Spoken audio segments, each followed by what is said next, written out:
As I've written previously, perennialism has produced no systematic body of political theory.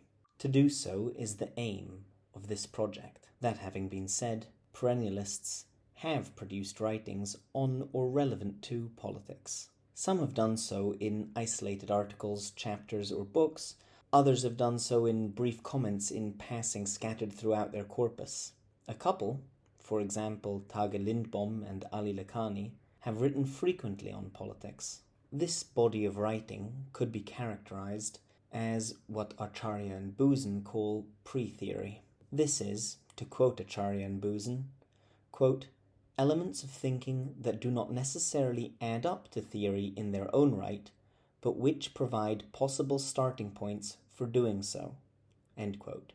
In this series, I will collect in one place for easy reference everything I have found on perennialist political pre-theory. In the case of book-length studies, I may not be able to provide the entire work and instead will provide a summary and direct you to where you can purchase it. I think it would be appropriate to begin this series with Ananda K. Coomaraswamy's The Bugbear of Democracy, Freedom and Equality. Of all the forces that stand in the way of a cultural synthesis, or as I would rather say, in the way of a mutual understanding indispensable for cooperation, the greatest are those of ignorance and prejudice. Ignorance and prejudice underlie the naive presumption of a civilizing mission, which to the backward peoples against whom it is directed and whose culture it proposes to destroy, appears a simple impertinence and a proof of the provincialism of the modern West, which regards all imitation as sincerest flattery, even when it amounts to caricature, at the same time that it is ready to take up arms in self-defense if the imitation becomes so real as to involve a rivalry in the economic sphere. Actually, if there is to be any growth of goodwill on earth, the white man will have to realize that he must live in a world predominantly colored, and colored for him usually means backward, i.e. unlike himself, and the Christian will have to realize that he is living in a world predominantly non-Christian. These things will have to be realized and accepted without indignation or regret. Before a world government can even be dreamed of, we must have citizens of the world, who can meet their fellow citizens without embarrassment, as gentlemen meet gentlemen, and not as would-be schoolmasters meet pupils who are to be compulsorily, even if also freely, educated. There is no more place in the world for the frog in a well who can judge others only by his own experience and mores. We have got to realize, for example, that as El Glaoui, the Pasha of Marrakesh, lately said, quote, the Muslim world does not want the wondrous American world or the incredible American way of life. We Muslims want the world of the Quran, end quote. And that, mutatis mutandis, the like holds for the majority of Orientals, a majority that includes not only all those who are still cultured and illiterate, but also a far larger number of those who have spent years of life and study in the West than might be supposed. For it is among these that many of the most convinced reactionaries are to be found. Sometimes, the more we see of democracy, the more we value monarchy. The more we see of equality, the less we admire the monster of modern growth, the financial commercial state, in which the majority lives by its jobs, and the dignity of a vocation or profession is reserved for the very few, and where, in the words of Eric Gill, quote, on the one hand we have the artist concerned solely to express himself, on the other is the workman deprived of any self to express, end quote. I have long had in mind to write a series of essays on bugbears. Am I my brother's keeper, which appeared in Asia and the Americas, March 1943, may be regarded as the preface. The Bugbear of Literacy appears in the February 1944 issue of the same journal. Others projected include The Bugbear of Scholarship, The Bugbear of Women's Emancipation by my wife, The Bugbear of World Trade, and The Bugbear of Spiritual Pride, the last with special reference to the improper use of such pejorative terms as natural religion and idolatry. Perhaps these will never be written, for I, too, have a vocation, which is much rather one of research in the field of the significance of the universal symbols of the Philosophia Perennis than one of apology for or polemic on behalf of doctrines that must be believed if they are to be understood, and must be understood if they are to be believed. In the present article, I propose to discuss the prejudices that are aroused in every 100% progressive and democratic egalitarian mind by the Portuguese word caste. Dr. Niebuhr, for example, calls the Indian caste system, quote, the most rigid form of class snobbishness in history, end quote.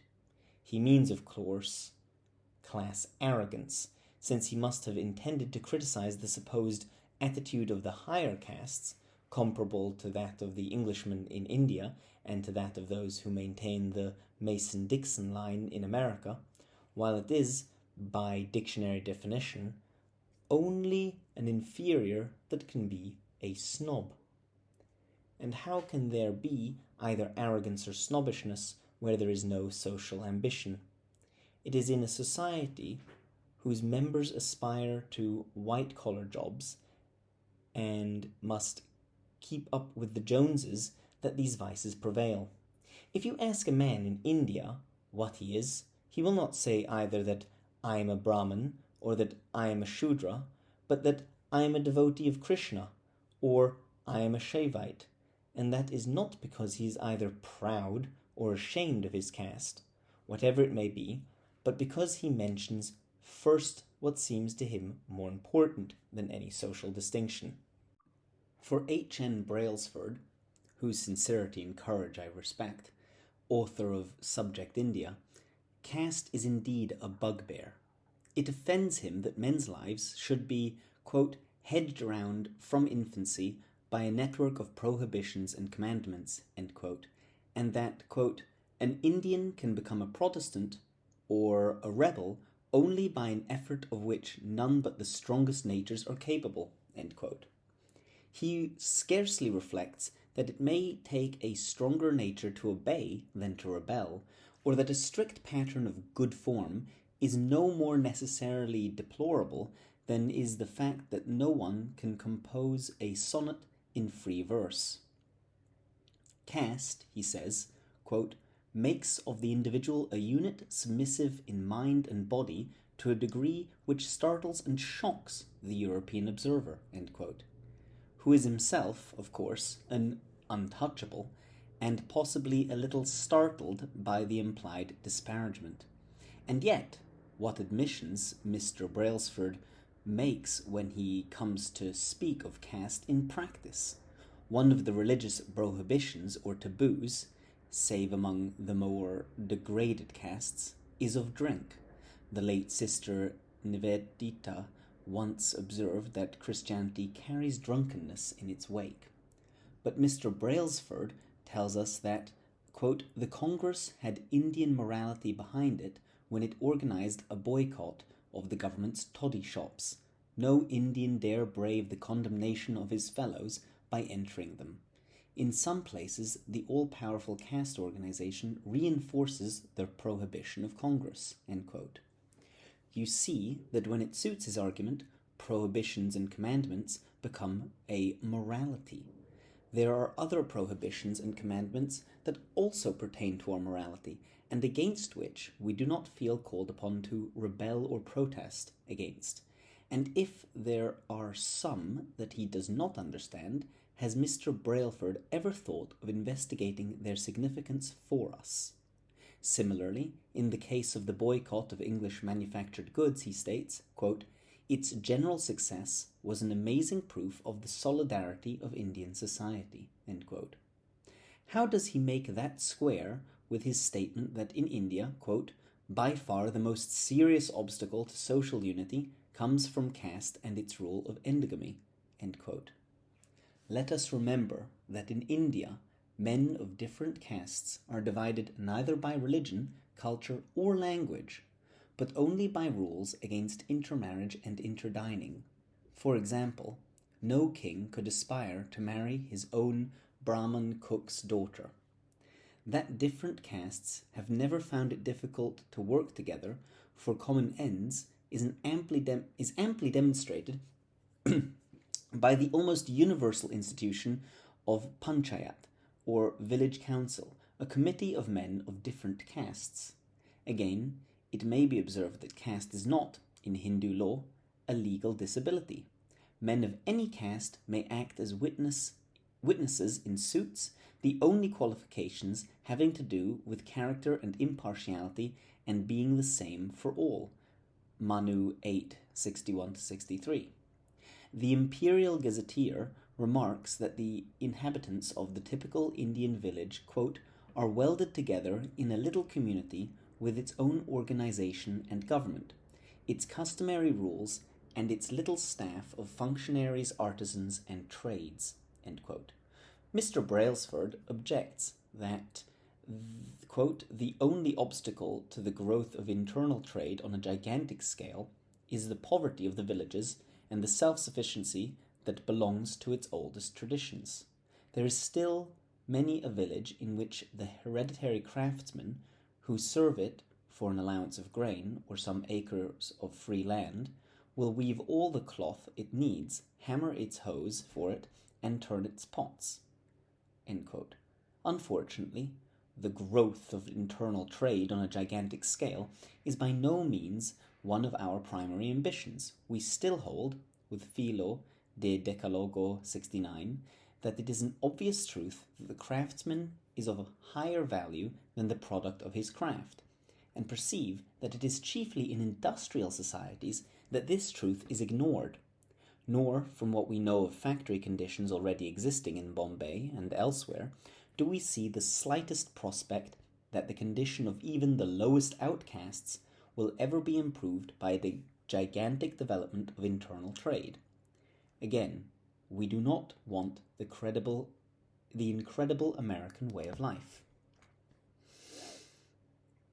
What we do see clearly is that, in the words of H.M. Hokar, perhaps the only unprejudiced European sociologist who has written on caste, quote, "hereditary service has been painted in such dark colors only because it is incompatible with the existing industrial system." End quote. Le Caste, page 238. Incompatible because caste involves human relationships and mutual responsibilities for which there is no room in a world of capital and labor and manufacture for profit on the one hand, or in the Soviet type of collective organization on the other. No type of civilization can be accepted that does not provide for the worker's happiness, and no man can be happy who is forced to earn a living otherwise than by the labors for which he is naturally fitted, and to which, therefore, he can literally devote himself with enthusiasm. I say that no man can be happy but in that station of life to which it has pleased God to call him. That man is literally unfortunate, deprived of his due inheritance, if either the state or his own ambition bring it about that his fortune and his nature are incongruous. Quote, "You can't get away from real work. That's how life is." End quote. What we have said above on village organization ought to have made it clear that the traditional government of India is far less centralized and far less bureaucratic than any form of government known to the modern democracies. One might, indeed, say that the castes are the stronghold of a self-government far more real than could be achieved by any counting of the noses of all the millions of a proletariat. To a very large extent, the caste group coincides with the trade guild, and before the impact of industrialism and laissez-faire, and especially in the great cities, these trade guilds exercised very many of the functions that the bureaucracies now undertake with far less efficiency, and some that the bureaucracies scarcely attempt to fulfill. Thus, apart from their function of maintaining standards of quality both as to materials and workmanship, and providing for education through apprenticeship, or rather, the master and disciple relationship, they cover the whole field of charity in what is now known as that of social security.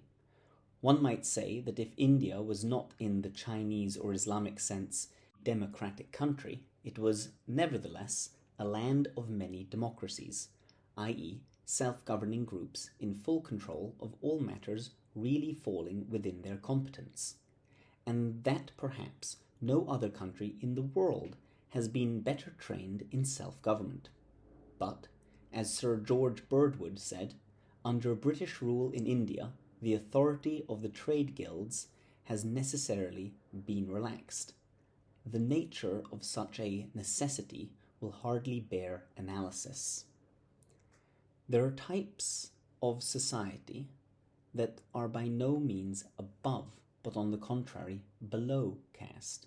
Societies in which there prevails what the traditional sociologies termed a confusion of castes. Societies in which men are regarded primarily, if not indeed exclusively, as economic animals, and the expression standard of living, dear to the advertising manufacturer, has only quantitative connotations. Such societies as these have indeed progressed toward, and perhaps attained to, the pure and inorganic multiplicity of a kind of social atomism, and to the exercise of a purely mechanical activity in which nothing properly human subsists, so that a man can adopt any profession or even change it at will as if this profession were something purely exterior to himself. The mere existence of these great proletarian aggregates, whose members, exploited by one another, pullulate in capitals that have no longer any organic connection with the bodies on which they grew, but depend on world markets that must be opened by wars of pacification and continually stimulated by the creation of new wants, by suggestive advertisement, is destructive of the more highly differentiated traditional societies in which the individual has a status determined by his function and in no sense merely by wealth or poverty. Their existence is automatically destructive of the individual whom its efficiency reduces to the level of a producer of raw materials, destined to be worked up in the victors' factories and again unloaded upon the backward peoples who must accept their annual quota of gadgets if business is to prosper. Even such a good progressive as Mr. Balesford is forced to ask whether man, quote, is not too wicked to be trusted with powerful machines. The economic results of commercial exploitation, world trade, are typically summarized in Albert Schweitzer's words, quote, "Whenever the timber trade is good, permanent famine reigns in the Ogowe region," end quote. When thus commerce settles on every tree, the spiritual consequences are even more devastating. Civilization can destroy the souls as well as the bodies of those whom it infects. Of course, I am aware that there are plenty of westernized Orientals who are perfectly willing and even anxious to welcome the dona ferentes of industry without for a moment hesitating to examine these gift horses. But strange as it may appear to the Wallaces who would like to, quote, get us started on the path of industrialism, end quote, it is precisely from the standpoint of the caste system that an Indian can most confidently and effectively criticize modern Western civilization. Among the most severe of these critics are to be found some of those deceptively westernized Orientals who have themselves lived and studied longest in Europe and America. To such people it is clear that, in the undifferentiated social ant-heaps of the Western world, the common man finds his labours so detestable that he is always hankering after a leisure state, that this common man is in fact a mass product in a world of uniform mass productions, and universal compulsory education, that the collective wisdom of a literate Western people is little better than a collective ignorance, and that there can be no comparison between the proletarian common man of the West with the cultured but illiterate peasant of the traditional, quote, community whose intellectual interests are the same from the top of the social structure to the bottom, end quote. G.L. Kitteridge. He sees that it is precisely in the most individualistic societies that the fewest individuals are to be found. It certainly does not surprise him to find native observers saying that in the West, quote, there remains the show of civilization without any of its realities, end quote. A.N. Whitehead. Or admitting that, quote, while inventions and mechanical devices have been developed to a tremendous extent, there has been no moral or spiritual development among men to equal that process, end quote. J.C. Hambro. Describing modern societies as a, quote, murderous machine with no conscience and no ideals, end quote, J. La Piana, or recognizing that, quote, civilization as we now have it can only end in disaster, end quote, G.H. Estabrooks. Just what is it that you, who are so conscious of your civilizing mission, have to offer us?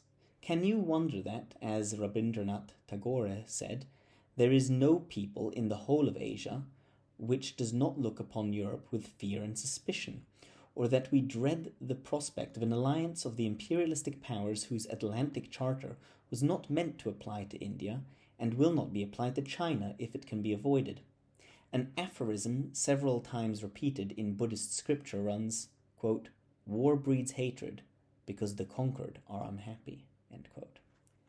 And that is even more true of economic than military wars, for in the former no holds whatever are barred, and there are no truces of any intention to make peace. In any discussion of the caste system, just as would be the case if it were a matter of kingship, we have always to deal with a host of errors that are constantly repeated by otherwise well-informed Western writers. One of the chief of these is a view that is stated as a fact by the authors of 20th century India. 1944, page 17, viz. That, quote, the caste system is peculiar to Hinduism, end quote. On this subject, let me quote Hokar again. He says in his preface that something at least will have been accomplished, quote, if the reader can be persuaded that the Indian caste system is not, as is generally believed, an isolated phenomenon, but belongs to a widely diffused social category, genre, and since it is not an isolated phenomenon, it cannot be understood if we isolate it, end quote. Rather less than half of his book has to do with India. The remainder deals with Persia, the Hebrews, South Sea Islands, Greece, and Egypt, and one may add that considerable space might have been given to Japan and to the feudal system in Europe. All we can say is that in India the vocational structure of society has been more strongly emphasized and has longer survived intact than elsewhere. Another error is that of the scholars who attribute the caste system in India to the enslavement of the darker indigenous races by blonde conquerors. It suffices to point out, as Hokar has, that the four castes are connected with the four quarters and are of four colors, white, red, yellow, and black, and that to be consistent, the ethnic theory ought to have presupposed invaders of three separate colors, a white race becoming the priests, a red race the rulers, and a yellow race the merchants of the invaded territory. The only real color distinction is between the three and the one, the colors in question being respectively those of day and night, or gold and iron. In the divine operation, the supreme identity assumes now the one, now the other, at will. The distinction is only partially reflected in the sensible world. The actual color of Indian peoples varies from blonde to black, and is by no means the case that all Brahmins are blonde and that all Shudras are black. The word Brahman is a patronymic from Brahma, God, the true Brahman, as distinguished from the Brahman by birth is the knower of Brahma. In the sacrificial myth, we are told that the Brahman is born from the mouth of the divine person, and that this implies a second birth. Members of the three upper castes are all Dvija, twice born, is clear from the fact that even the child of a Brahman family receives only an existence from his parents, and is no better than a Shudra before his birth of the Veda, Manu 2, 147, 172. He only becomes a Brahman properly to be so called when he has been initiated by Brahman teacher, who, representing the progenitor in Divinis, and of whom he is reborn from his mouth, Satapatha Brahmana 11.541, so we find a man who has studied the scriptures at the feet of a competent teacher described in the Chandogya Upanishad as, quote, shining like a Brahma knower, end quote, and that this is what it really means to be of the, quote, Brahmana complexion, Varna. The two Indian words for caste are Varna, color, and Jati, birth. Of these two, Varna, from a root meaning to cover or conceal, means a good deal more than just color or complexion. It means an appearance, individuality, or character that a given essence may assume. Varna and Jati are not synonymous, but normally concomitant. In a Buddhist context, we find a Brahmana explaining that the Brahman is such who is of pure descent, Jati, knowledge of scripture, flower-like complexion, Varna Pushkarata, virtuous, Silavat, and cultured, Pandita. But of these 5 qualifications, only the last 2 are indispensable. It will be necessary now to consider the origin, nature, and implications of the caste system, mainly in India. This we shall attempt entirely from an Indian point of view, and quite independently of the conflicting, changeable, and often prejudiced theories of the Western sociologists. In the first place, it must be understood that the terms of the hierarchical classifications are applicable not merely to human beings, but in divinis and throughout the universe. We must begin with the great distinction of the gods, devas, aryas, and titans, asuras, anaryas, who are nevertheless brothers and children of a common father. The distinction is as of day from night, or light from darkness, and in this sense, one of color, varna. The opposition is due to the fact that the Titans are the original possessors of the source of life, and of the light, and of the world itself, all of which must be wrested from them if there is to be a world in which gods and men shall be enabled to fulfill their destiny. The power of exercising all function, whatever inheres, in the unity of the primordial world man or divine person, the Purusha, who is so called because in every political body, whether collective or individual, he is the essential citizen, just as for Philo, the deity is monos politikos. From the sacrificial division of his functions, at the same time that having been one he becomes a plurality of citizens, arise the 2 groups of the 4 castes, Brahmana, Kshatriya, Vaishya, and Shudra, by a distribution of qualities and functions, Rigveda 10.90, Bhagavad Gita 4.13, etc. The classes of the gods are those of the sacerdotium, regnum, and commons corresponding to the 3 first of the castes just mentioned, while the asuras are the shudras. Humanly speaking, the hierarchy of the castes is the same. It is not a hierarchy of races, but of functions and of standards and ways of living. Very many things are allowed a Shudra which a Brahman may not do. In law, for the same offence, a Brahman's punishment is to be 64 times that of a Shudra.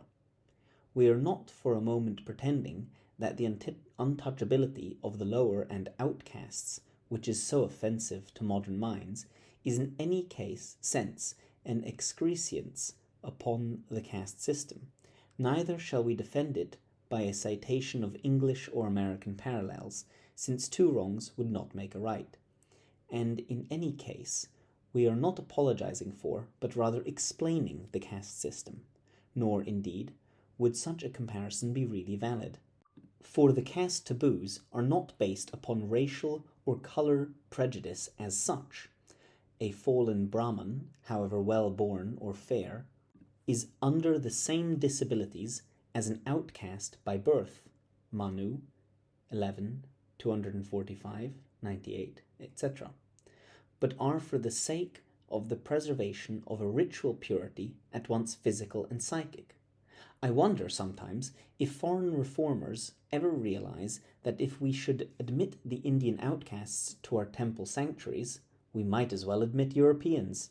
Actually, just as the Titans are by all means excluded from the sacrifices offered by the gods, so are Shudras from participation in the cults of the higher castes. Tatirya Samhita 7116. At least as early as the 8th century BC, Satapatha Brahmana 91131, we find that the teacher of an esoteric doctrine, which may not be taught to anyone and everyone, but only to the qualified, may neither touch nor even look at a Shudra. But this does not mean that the lower castes, or even the outcast, is in any way deprived of a religion. In the first place, he has cults of his own, intimately connected with his own métier, and these are by no means extraneous to, but only a phase of, Hinduism as a whole. Distinctions of cult in India are not a matter of other gods, but of convenience. The way of work and of devotion is open to all, and actually not a few of India's greatest saints have been of Shudra or even Chandala birth. Nor can we ignore the case of the mother's son, who comes, as is told in the Chandogya Upanishad, to a Brahmana teacher to be his disciple. He is asked of what family he is, and can only answer that he is the son of his mother, and cannot possibly say who his father may have been. The Brahmana accepts him on the grounds that such candor is tantamount to Brahmana lineage, and withholds nothing of his doctrine, so that he in turn becomes a knower of God and a teacher of disciples of his own. However, we are not so much concerned here with the secular history of caste as a social institution as with its spiritual significance. At the back of all Indian metaphysics lies the conception that the existent world in all its variety originates in a primordial differentiation of one into many, and that it can only be preserved in a state of well-being by an extension of the thread of the sacrifice, i.e., by its ritual perpetuation, whereby the process of creation is continued, just as a human line can only be extended by a perpetuation of father-mother relations, which are also to be regarded as ritual acts. Now the archetypal sacrificer is often called the all-worker, Visvakarman, and its human mimesis in fact demands a cooperation of all the skills that men possess, or in other words, that of all kinds of men, since, in vocational societies, the artist is not a special kind of man, but every man a special kind of artist. Hence, if the sacrifice, i.e., in Christian terms, the Mass, is to be correctly, that is, perfectly performed, which is essential to the success of its purpose, which are those of present well-being and future beatitude, the sacrificial society must include all kinds of artists. In this sense, it is literally true that, as the Indian phrase would run, the vocations are born of the sacrifice. Conversely, the vocations themselves are sanctified and even when the craftsman is working for the benefit of other men, and not obviously to provide the essentials of a divine service, his operation, karman, is a rite, as in Rigveda 9:11d, where the works of priests, physicians, and carpenters are all alike vratani. One might add, with reference to the free actus primus, in which the idea of the thing to be made is conceived in a imitable form, before the servile actus secundus of manual operation is undertaken, that the artist may be called, like any other contemplative dhira, yogi, or sadhaka, and that the iconographic prescriptions of the technical books are referred to as dhyana mantrams, or contemplative formulas. Illustrations of the sacred quality of the traditional arts could be cited from India and from many other cultures, for example, Japan, where a, quote, carpenter still builds according to Shinto tradition. He dons a priestly costume at a certain stage of his work, performs rites, and chants invocations, and places the new house under the protection of the gods. But the occupation of the swordsmith was in the old days the most sacred of the crafts. He worked in priestly garb and practiced Shinto rites of purification while engaged in making a good blade. Before his smithy was then suspended the rope of rice straw, which is the oldest symbol of Shinto. None even of his family might enter there or speak to him, and he ate only of food cooked with holy fire, end quote. Lafcadio Hearn, Japan, 1905, page 167. Similarly, in the Marquesas Islands, when a new canoe was to be built, liturgical service is first performed, in which the whole of the work is referred to the archetypal process of creation, and while the work itself is being carried on, the craftsmen and their assistants live and work together in a sacred precinct protected by tabus, observing a strict continence and cooking their own food. W.C. Handy, L'Art des Îles Marqueses, 1938. It will be self-evident that while, from the missionary point of view, all such superstitious practices must be suppressed in the interest of their own true religion, and in fact the French, in the course of their oeuvres civilisatrices, have forbidden them, they are quite, quote, incompatible with the existing industrial system, end quote, and must be abandoned if the Marquesas Islanders are to progress. It might be no exaggeration to say that the modern civilization is fundamentally a racket, needless to name the gangsters. The traditional arts and crafts are, in fact, mysteries with secrets that are not merely tricks of the trade of economic value, like the so much abused European patents, but pertain to the worldwide and immemorial symbolism of the techniques, all of which are analogies or imitations of the creative nature in operation. The universe itself, for example, being a tissue of which the warp threads are formal rays of the uncreated image-bearing light, and the woof, the primary matter in contact with which the aforesaid illumination becomes a color, and the pattern their progeny. The knowledge of these analogies is that of the lesser mysteries, and these are a property of the métier, into which an apprentice is not simply admitted, but initiated. Let us now turn for a moment to the word karman, which has been cited above. The meaning of the verbal root kar, present also in the Latin creare and the Greek kraino, are to make, do, and effect. Significantly, just as the Latin facere is originally sacra facere, literally make sacred, and as the Greek paio, hiero poeo, I do apologize, I can't speak Greek and my pronunciation is probably abominable. Anyway, continuing. So karman is originally and very often not merely work or making, but synonymous with yajna, sacrifice, and also with vrata, sacred operation, obedience, sphere of activity, function, and especially in the Bhagavad Gita with dharma, justice or natural law.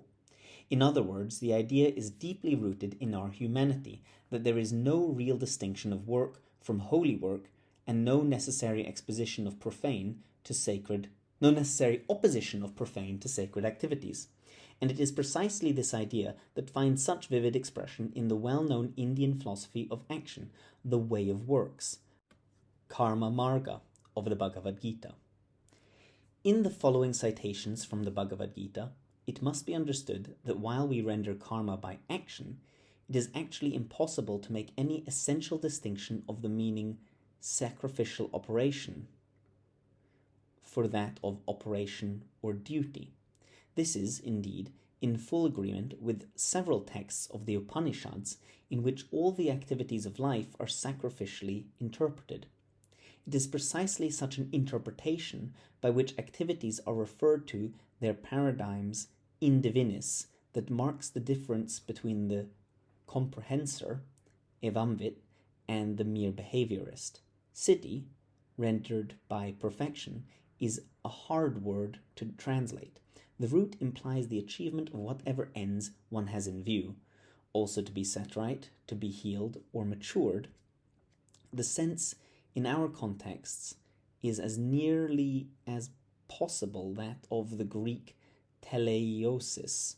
With these premises, we cite from the Indian sermon as follows, quote, "The four colours arise from me, who am the distributor of qualities and actions. The activities proper to each has been distributed according to the qualities that predominate in the nature, svabhava, of each. There is nothing whatever in this whole universe that I needs must do, naught that I lack or might obtain that is not already mine, and yet I participate in action. Else would these worlds upset, and I should be the author of confusion of colours and a destroyer of my children. So even as the ignorant act, because of their attachment to activity, so should the comprehensor act, but without attachment, for the holding together of the world. Skill in actions is what is meant by yoking, yoga. Better is one's own duty, svadharma, however mean, than that of others, however highly praised. Better to die in the doing of one's own duty than to desert another's duty is a fearsome thing. He who is a doer of actions determined by his own nature, svabhava, incurs no sin. One should never abandon the work to which one is born,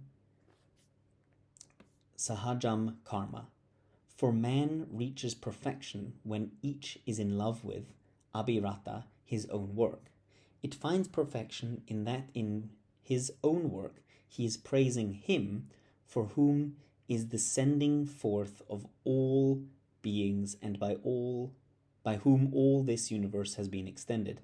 Laborare est orare. End quote.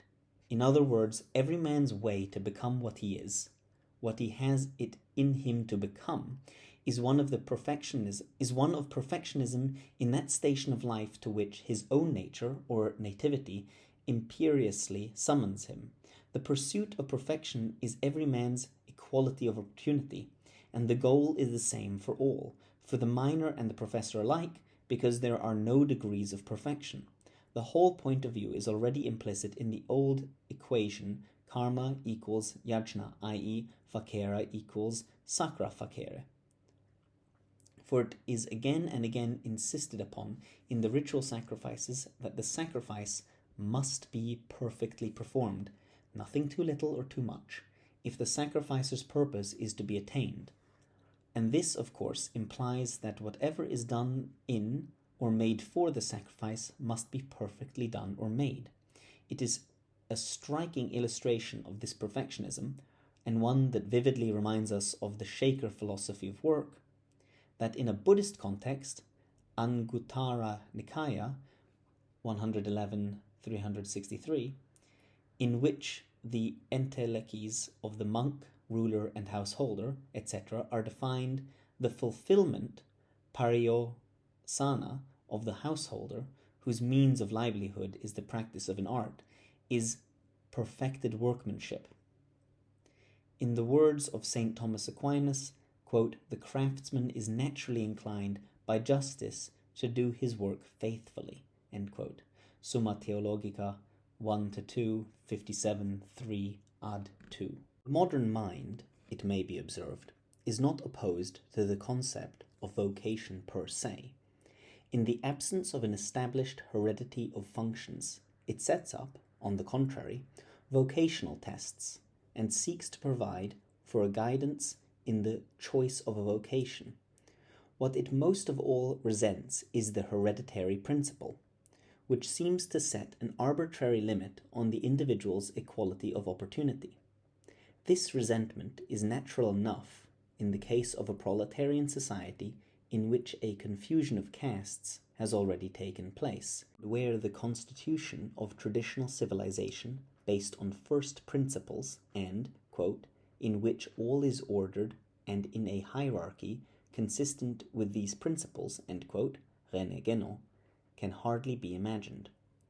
As to this, let us say in the first place that while such principles are immutable in themselves, their application to circumstances of time and place is contingent, or, rather, a matter of convenience, using this excellent term in its strictest sense.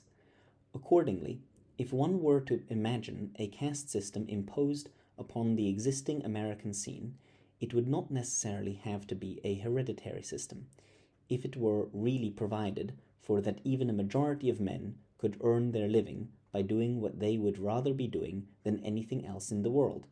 If the workmen's unions were at once ready and able to insist upon the workman's human responsibility both for the production of the necessaries of life and for their quality, even supposing that the traditional caste systems in practice fall short, or for the sake of argument very far short of their theory, would it not be better if the social reformer, instead of attacking a theory, of which he very rarely has any real understanding, were to ask himself whether the traditional systems were not in fact designed to realize a kind of social justice that cannot be realized in any competitive industrial system where all production is primarily for profit, where the consumer is a guinea pig, and where for all but a fortunate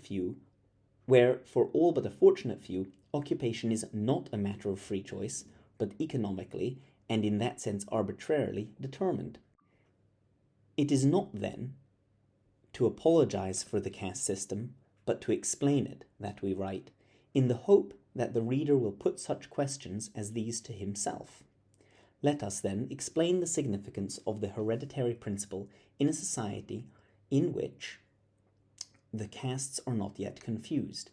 The inheritance of functions is a matter of rebirth, not in the current misrepresentation of the word, but as rebirth is defined in Indian scriptures and in accordance with the traditional assumption that the father himself is reborn in his son.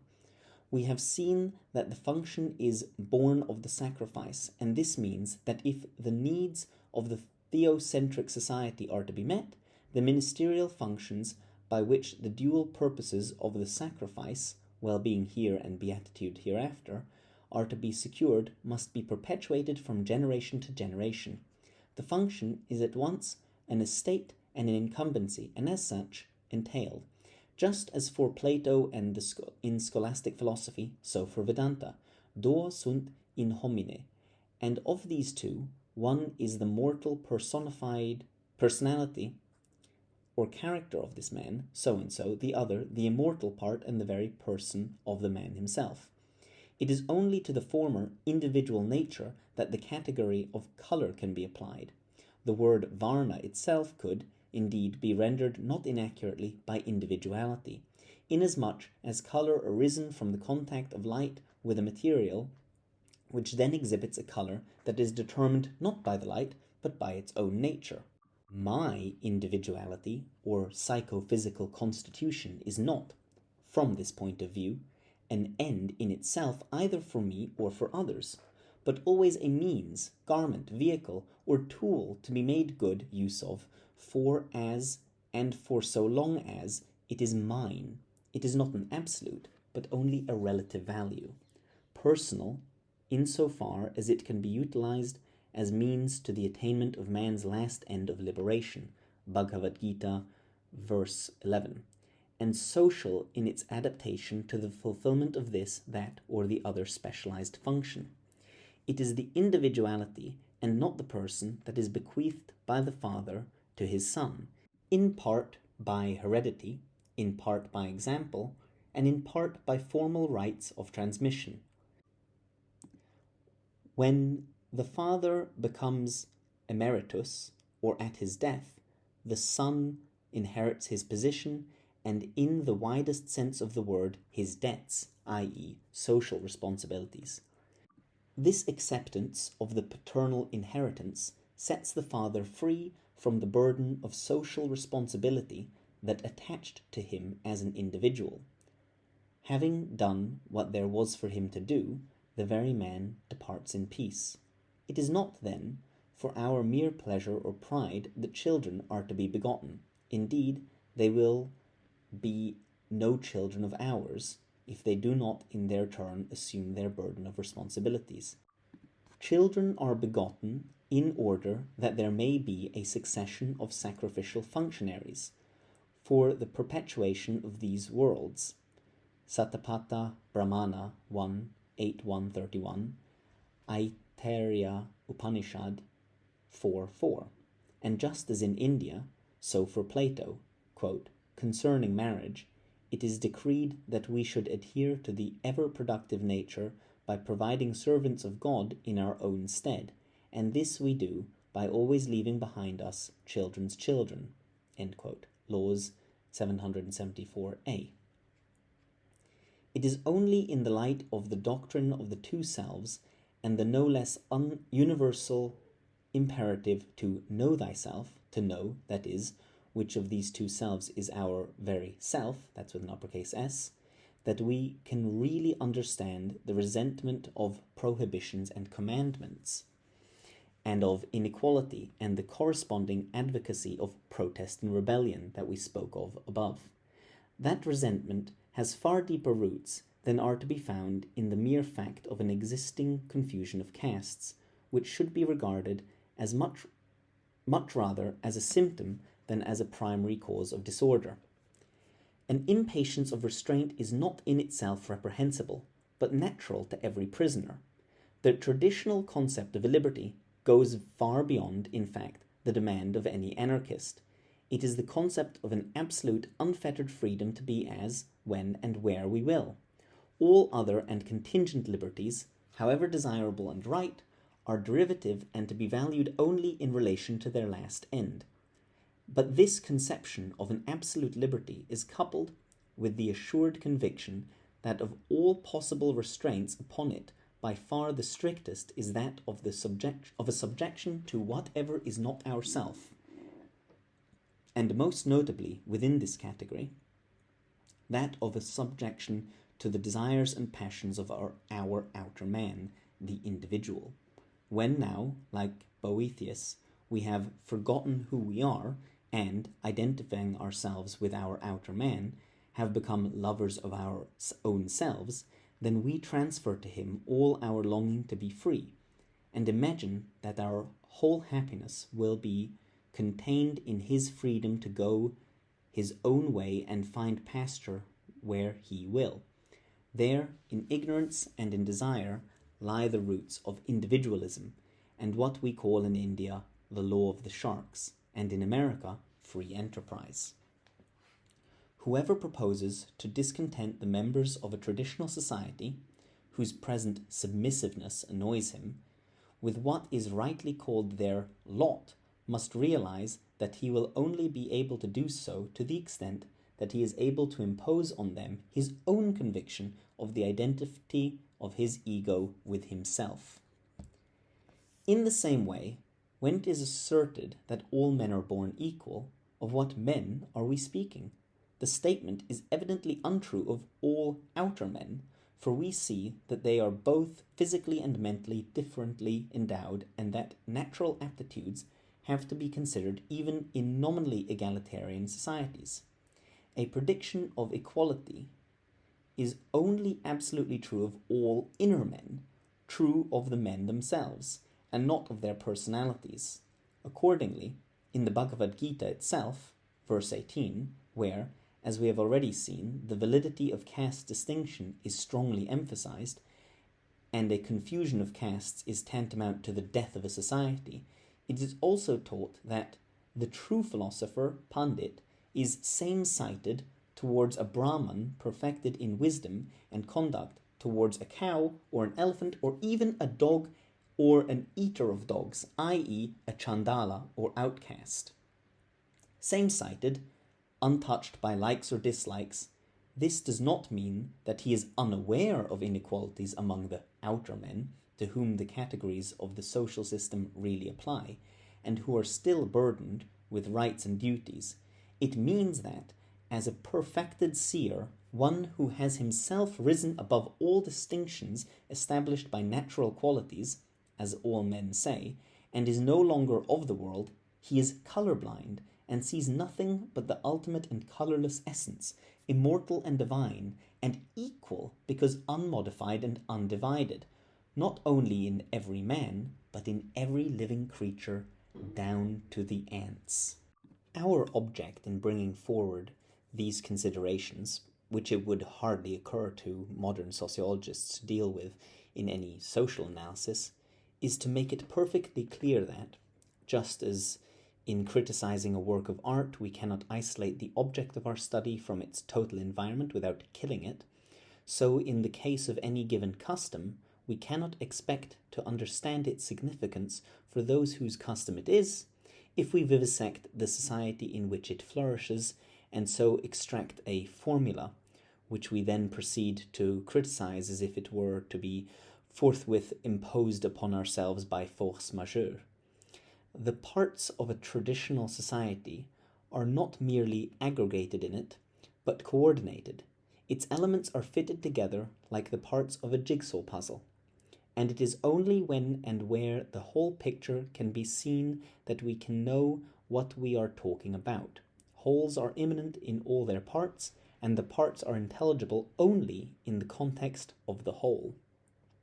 The reader may have noticed above that the Bhagavad Gita, in commending the caste system, also speaks of the worker's delight in his work. The word employed, abhirata, ram with an intensifying prefix, might as well have been rendered by being in love with, as if with a bride. A fundamental sense of the root is to come to rest in, as desire comes to rest in its object. When this has been attained, the craftsman, under normal conditions, likes nothing better than to talk about his work. We cannot but regard as abnormal the condition of the chain belt worker who would rather talk about anything but his work. His deep interest is not in the work, in the doing of which he is little more than an irresponsible instrument of the manufacturer for profit, but in racing, baseball, films, or other means of entertainment or diversion. It could not be said of such as these that their work is their rest, or that an eros or muse inspires them. In a vocational society, on the other hand, it is taken for granted that everyone is very proud of his hereditary science. Kula vidya kalidasa malavikaginim mitra 1:4. So, Philo, pointing out that when the king asks, "What is your work?" he receives the answer, "We are shepherds, as were our fathers," Genesis 47:3, comments, "Aye, indeed, does it not seem that they were more proud of being shepherds than is the king, who is talking to them of his sovereign power?" In one of Decker's plays, he makes his grocer express the fervent wish, "May no son of mine ever be anything but a grocer." As Jean Guionneau says, apropos of overtime, that as things are, the workers work for 40 hours a week. I would rather that they did not have the work to work for 1 hour at all, but be able to work 100 hours doing something that interests them. Letters to the Peasants 37. I want that too, it would be great. I have known hereditary craftsmen in Ceylon, carpenters and painters who regarded themselves as descendants of the archetypal all-worker, whose image they drew for me. At one time they were working for me at my own house, chiefly at the making of a painted chest for my own use. They were to be paid at a day rate when the work was done, but far from trying to spin out the time, they were so much interested, so much involved in their work, that they insisted on being supplied with adequate light so that they could go on working after dark. There is your answer to the problem of overtime. It is under these conditions, as Plato says, that, quote, more will be done, and better done, and more easily than in any other way, end quote. We adopted above a widely accepted rendering of Sanskrit dharma as law or justice. Absolutely, dharma is the eternal substance on which all rests, and as such, a property and appellation of the deity who is the sustainer, darter, of every operation, karma, as in the Rig Veda 1.11.4, i.e., in his royal nature as king of kings, and accordingly dharma equals raja eminenter. So, what is natural and right is that which happens dharmanas pari or dharmantas normally. It is, for example, thus in order that a father is begotten in his descendants, Rig Veda 6.73, relatively, one's svadharma, sua justitia, is the natural law of one's own being, and so at the same time one's lot and one's duty, which is also one's own task or vocation, svakarma.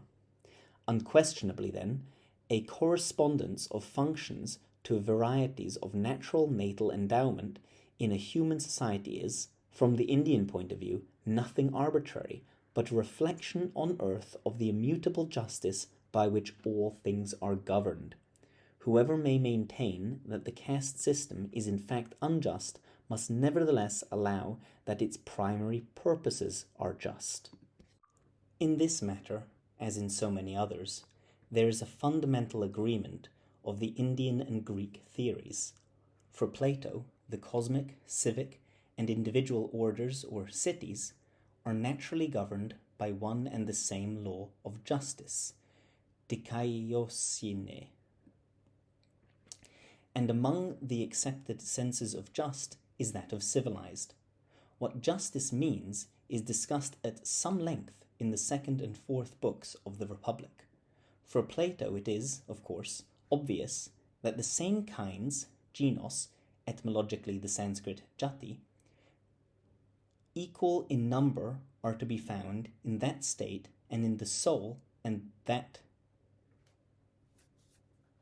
a city and a man are to be called just or unjust by the same standards. And he says that justice is realized when each of the several parts of the community of powers performs its own task. Justice, he says, is the principle of doing what is ours to do, sva karma. Nothing will be more ruinous to the state than for the cobbler to attempt to do the carpenter's work, or for an artisan or money-maker, led on by wealth or by the command of votes, or by his own strength to take upon himself the soldier's form, varna, eidos, or for a soldier to take upon himself that of a councillor or warden, or for which he is not fitted, or for one man to be a jack of all trades. And he says that wherever such perversions occur, there is injustice.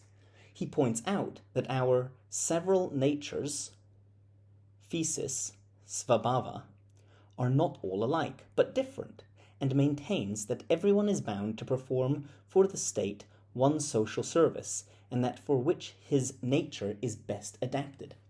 And in this way, more will be produced, and of a better sort, or more beautiful, and more easily, when each one does one work, according to his own nature, at the right time, and being at leisure from other tasks.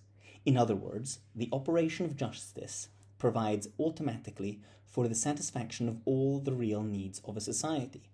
In the light of this conception of justice, we can better understand Matthew 6:31-33, where, when men ask, "What shall we eat and drink? And wherewith shall we be clothed?" they are told, "Seek first the kingdom of God and his righteousness, and all these things shall be added unto you." For the word that here is rendered by righteousness, the Atharva Veda employs the equivalent of that very eikaiosine about which Plato has been talking. And it is evident that if we understand by God's righteousness his justice as defined by Plato, to seek it first will mean that all other necessities will be provided for. For the administration, diaconia, of this service, leiturgia, it not only supplies the wants of the saints, but is abundant also by many thanksgivings unto God. 2 Corinthians 9:12.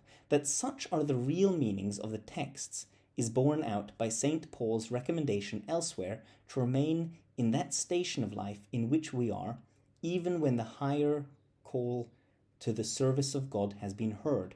In the following quotation, the italics are mine. Quote, "But as God hath distributed memerken to every man, as the Lord hath called every one, so let him walk. Let every man abide in the same calling wherein he was called.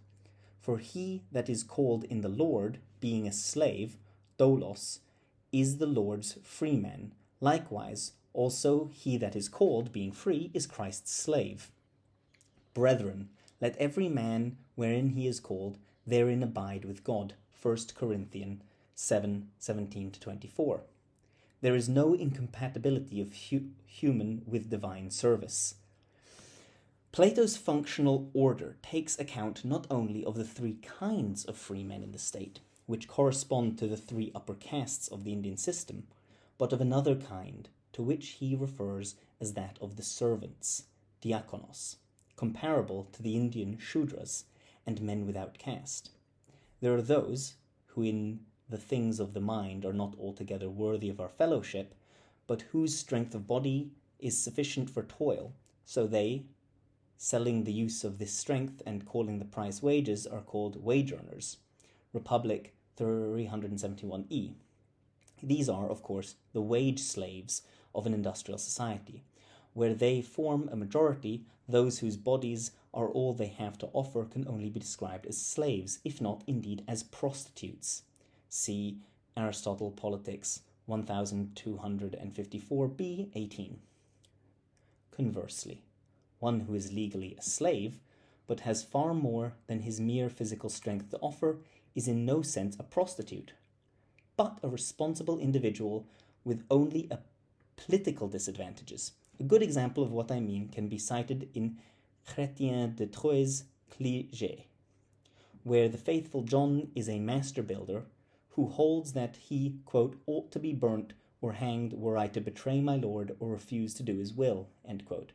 Or in Homer, where Odysseus's faithful swineherd and porter is anything but an irresponsible slave. Odyssey 16:1-17:385. In the Orient, where human relations count for more than money, the consensus of feeling rates slavery above wage earning. For, as Aristotle says, quote, "The slave is a partner in his master's life. There is a certain community of interest and friendship between slave and master in cases when they have been qualified by nature for those positions, although when they do not hold them in that way, but only by law and constraint of force, the reverse is true," end quote. Politics 1255b 21, 1260a 10.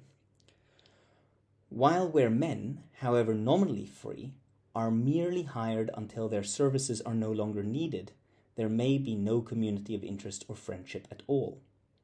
We could develop this point at great length, but can only indicate here that modern conceptions of slavery, and in like manner of serfdom, are too exclusively based on our imagination of the lot of a galley slaves in the Roman Empire and upon what has been seen of slavery in America, where, not to mention the iniquities of the trade itself, the condition of the slave was that of a man not merely suffering legal disabilities, but also of one exploited economically in the same way that the wage slave is now exploited, although actually free to work or starve. From evidences such as these alone, we cannot judge of any institution. In Persia, a colleague of mine was engaged in excavation, often received from the local sheikh gifts of fruit and sweetmeats. One day, he said to the messenger, "I suppose you are the sheikh's servant," and received the indignant answer, "No, sir, I am his slave." My reason for mentioning these things is to remind the student of institutions, and indeed all those who have to live in the modern world of enforced intimacy with people of all nations, that we must not be misled by the mere names of things, but ask ourselves whether, for example, liberty and serfdom are actually exactly what we had supposed them to be, and what we are really concerned about is the human reality of the institutions, and that depends far more upon the people whose institutions they are than upon the looks of the institutions themselves. That is also the reason why we have to take so much account, not merely of the forms themselves, but of the ideological background in which they are worked. It must be impossible to judge of the propriety of any social formula unless we have a knowledge of what is regarded as the main purpose of life in the society that we are examining. We are not defending slavery, or even the caste system as such, but merely pointing out that under normal circumstances, slavery may be a far less oppressive institution than wage slavery must always be, and that the caste system cannot be judged by concepts of success that govern life in a society organized for overproduction and profit at any price, and where it is everyone's ambition to rise on the social ladder rather than to realize his own perfection. In one respect, the vocational organization of Greek society seems at first sight to differ from that of India, viz., in that in Plato's time and later, the vocation is not necessarily hereditary. The situation in this respect being different in different communities. See Aristotle Politics 1278, 5. What this really means is that in Hellenistic Greece, an older system in which vocational status had been hereditary and divinely sanctioned was breaking down, and as Hocker says, quote, "This is an excellent example of what we commonly call progress, without anyone clearly understanding that it involves secularization," end quote, page 235. Secularization, a subtraction of meaning from form, a sundering of soul from spirit, not in the scriptural sense but à l'envers, a materialization of all values. That is what factually takes place whenever a traditional culture is overwhelmed by those who believe that, quote, "progression in line with the manufacturing enterprise of civilization must be allowed free course," end quote, whatever the human consequences may be. Whenever those who maintain that such knowledge as is not empirical is meaningless assume the control of education, whenever hereditary services and loyalties are commuted for money payments and become rents, and classes of rentiers or shareholders are created whose only interest is in their interest, I am well aware, of course, that the scientific humanist, rationalist, economic determinist, and village atheist are agreed that religion, designed by cunning aristocrats and interested priests in order to secure their own privileged positions, has been the people's poison. We shall not argue here that religion has either a supernatural basis or is not a religion, but will say that in societies organized for money-making, advertisement, designed by cunning manufacturers to secure their own privileged status, is really the people's poison, and that it is only one of the many ways in which what is called a civilization has become a curse to humanity. Has it ever occurred to those who attack the caste systems, which they regard as unjust, that there are also values or that the liberal destroyer of institutions,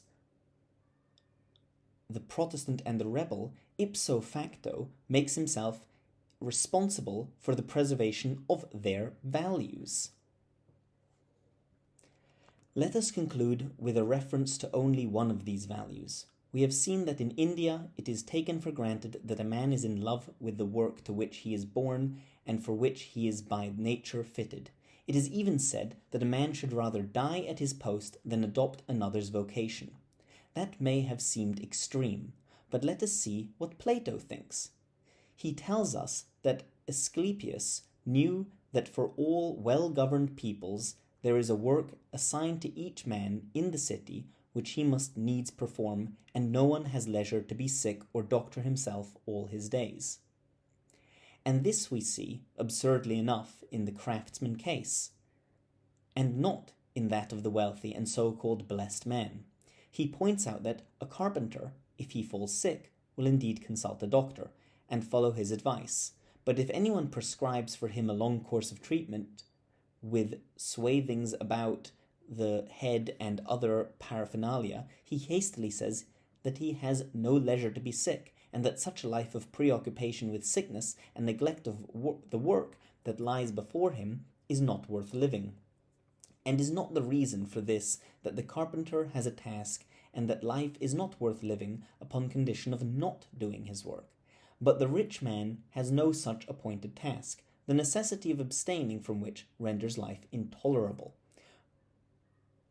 Suppose that in Western societies a rectification of existing economic injustices has taken place in the natural course of the progress of manufacturing enterprise, that poverty is no more, that all men are really free, and everyone is provided with his television, radio, car, or autogyro and icebox, and is always sure of good wages or a dole.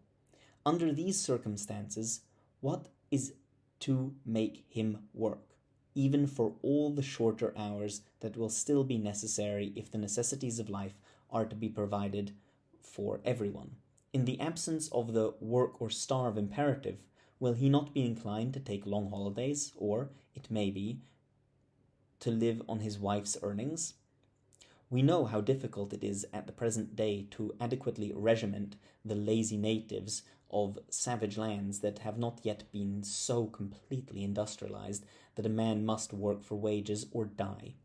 Suppose that men were really free to choose their work, and refused to undertake any uncongenial tasks as, for example, mining, or refused to assume the burdens of public office. Might not a conscription of manpower be needed even in times of peace?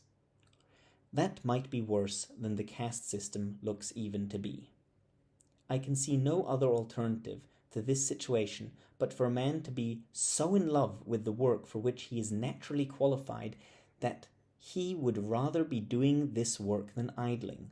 No other alternative than for the workman to be able to feel that in doing of what is his to do, he is not only performing a social service and thereby earning a livelihood, but also serving God.